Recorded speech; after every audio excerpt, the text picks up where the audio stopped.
Hola a todos, yo soy Leonora Castaño y este es el cuarto de atrás. Hoy vengo a leerles un cuento de Gustav Meyrink.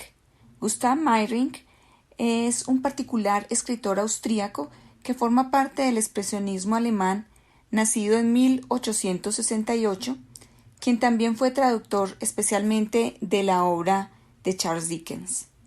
Es conocido por ser escritor de una obra llamada El Golem, la cual tuvo particular influencia en la obra de Jorge Luis Borges, quien a su vez escribió un poema con el mismo nombre. Meyrink es un personaje un tanto oscuro en general, quien dedicó parte de su vida a estudiar fenómenos ocultos, paranormales, tradiciones esotéricas, las cuales se ven reflejadas en su obra, que está llena de trascendentalidad y elucubraciones misteriosas. El cuento que hoy les traigo y que vengo a leerles se llama El soldado tórrido y dice así. Los médicos militares tuvieron no poca tarea con vendar a todos esos legionarios heridos. Los anamitas tenían malos fusiles y las balas quedaban casi siempre incrustadas en los cuerpos de los pobres soldados. La ciencia médica había hecho grandes progresos en los últimos años.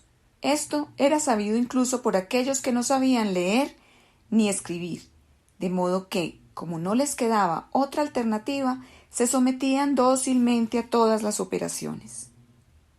Es cierto que la mayor parte moría, pero solo después de la operación, y aún así, solo porque las balas de los anamitas eran manejadas evidentemente sin asepsia, antes de disparar, o bien porque en su trayectoria por el aire habían arrastrado bacterias nocivas para la salud. Los informes del profesor Cabezudo, que por razones científicas y con la confirmación del gobierno que había enrolado en la Legión extranjera, no dejaban lugar a dudas. También fue gracias a sus enérgicas disposiciones el que tanto los soldados como los indígenas solo se atrevían a hablar en voz baja de las curas milagrosas del piadoso penitente hindú Mukhopadaya. Como último herido, y mucho tiempo después de la escaramuza, ingresó en el hospital de campaña, llevado por dos mujeres anamitas, el soldado Wenceslao Sabadell, natural de Bohemia. Al ser interrogadas las mujeres por qué y de dónde venían tan tarde, contaron que habían hallado a Sabadell medio muerto delante de la choza de Mukhopadaya, y que trataron inmediatamente de volverlo a la vida mediante la instilación de un líquido opalescente, lo único que habían podido hallar en la choza abandonada del faquir. El médico no logró encontrar ninguna herida, y por toda respuesta a sus preguntas recibió solamente un salvaje gruñido del paciente que tomó por sonido de un dialecto eslavo. En todo caso, ordenó una lavativa y se dirigió a la carpa de los oficiales. Entre los médicos y los oficiales reinaba gran animación. La breve pero sangrienta escaramuza trajo vida a la antigua monotonía. El doctor Cabezudo acababa precisamente de pronunciar algunas palabras de reconocimiento hacia el profesor Charcot. Era para no hacer sentir demasiado duramente a los colegas franceses su superioridad alemana, cuando en la entrada de la tienda apareció la enfermera hindú de la Cruz Roja y comunicó en francés chapurreado: Sargento Henry Serpolet, muerto. Corneta Wenceslao Sabadell, 41.2 de fiebre. ¡Qué gente más intrigante esos eslavos!, gruñó el médico de guardia. El tipo tiene fiebre y, sin embargo, no está herido. La enfermera recibió la indicación de meterle al soldado, al vivo claro está, 3 gramos de quinina en el gaznate y se alejó. El profesor Cabezudo pescó las últimas palabras y las aprovechó como punto de partida para un docto y prolongado discurso, en que hizo ver los triunfos de la ciencia, que supo descubrir la buena quinina en manos de profanos, que, al igual que una gallina ciega, toparon con este medicamento en la naturaleza. De este tema pasó a la parálisis de la espina dorsal y ya los ojos de sus oyentes habían comenzado a ponerse vidriosos cuando apareció de nuevo la enfermera con el boletín. Corneta Wenceslao Sabadell, 49 de fiebre. Dadme, por favor, un termómetro más largo. De modo que hace rato que ha muerto, dijo sonriendo el profesor. El jefe médico se levantó parsimoniosamente y con gesto amenazador se fue hacia la enfermera, que inmediatamente retrocedió un poco. Vean ustedes, explicó a los demás médicos, cómo esta mujer está tan histérica como el soldado Sabadell. Duplicidad de casos.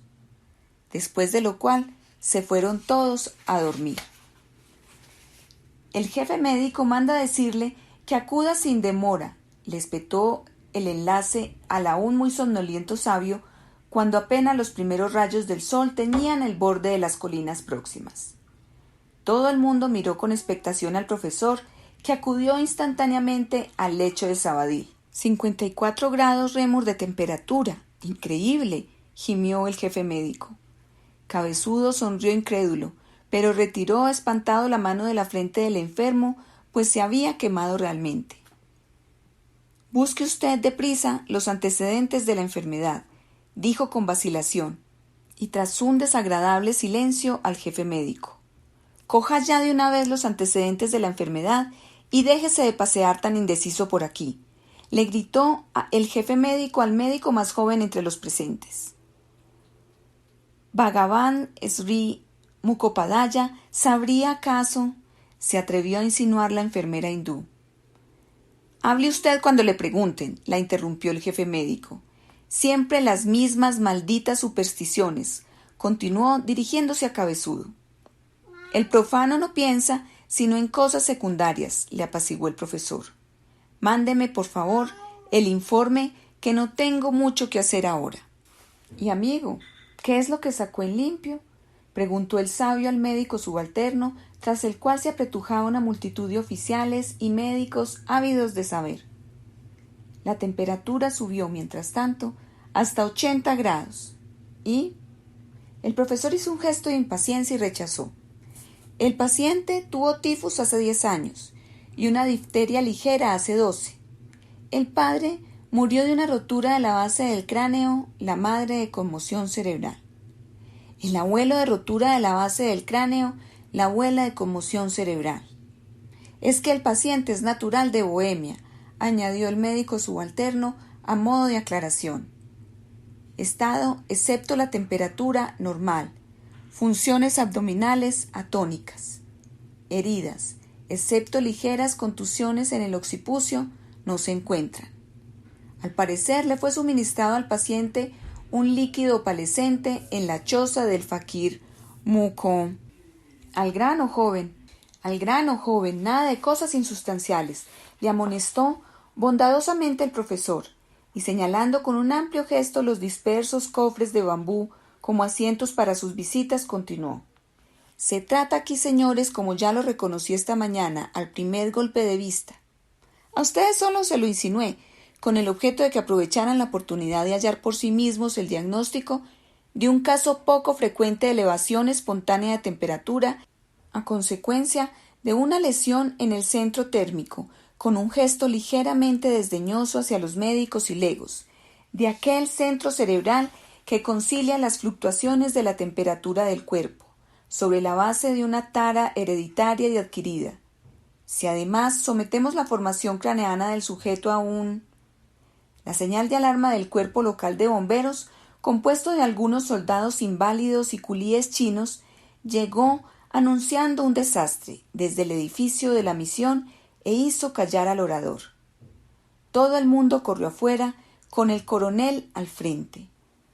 Desde el cerro del hospital y hacia el lago de la diosa Parvati, corría enloquecido, cual antorcha viviente seguido de una multitud agitada y vociferante, el corneta Wenceslao Sabadell envuelto en trapos ardientes. A corto trecho del edificio de la misión, los bomberos chinos recibieron al pobre con un grueso chorro de agua, que aunque lo arrojó al suelo, se convirtió casi simultáneamente en una nube de vapor. La fiebre del corneta hospitalizado había subido últimamente hasta tal punto que los objetos de su vecindad comenzaron a carbonizarse. y los mozos del servicio se vieron finalmente obligados a espantar a Sabadell del edificio con ayuda de barras de hierro. Los suelos y las escaleras mostraban las huellas quemadas de sus pisadas, como si el diablo hubiese paseado por allí. Ahora yacía Sabadell desnudo. Los últimos harapos se los arrebató el chorro de agua. En el vestíbulo del edificio de la misión, humeante como una plancha y avergonzado de su desnudez. Un ingenioso padre jesuita le arrojó desde el balcón un traje de amianto que una vez había pertenecido a un trabajador de lava, y Sabadell se envolvió en él con palabras de gratitud. Pero, ¿cómo diablos puede uno explicarse que el sujeto no se convirtiera él mismo en ceniza? Preguntó el coronel al profesor Cabezudo. Admiro sus aptitudes de estratega, mi coronel, contestó el sabio con indignación. Pero en lo que respecta a la ciencia médica, tendrá que dejárnosla a nosotros, los médicos. Tenemos que atenernos a los hechos y para perderlos de vista no disponemos de ninguna indicación. Los médicos aplaudieron el claro diagnóstico y por la noche todos volvían a encontrarse en la tienda del capitán, donde siempre había mucha animación. De Wenceslao Sabadell no hablaban ya sino los anamitas. A veces se le veía en la otra orilla del lago sentado junto al templo de piedra de la diosa Parvati y los botones de su traje de amianto brillaban al rojo. Se decía que los sacerdotes del templo asaban sus aves en él, pero había quien afirmaba que el hombre se estaba enfriando de nuevo y que se proponía regresar a su patria apenas volviese a los 50 grados. Y hasta aquí va el cuento. Soy Leonora Castaño y les envío un abrazo. Si les gustó el cuento, no olviden darle like y dejarme todos sus comentarios. Gracias.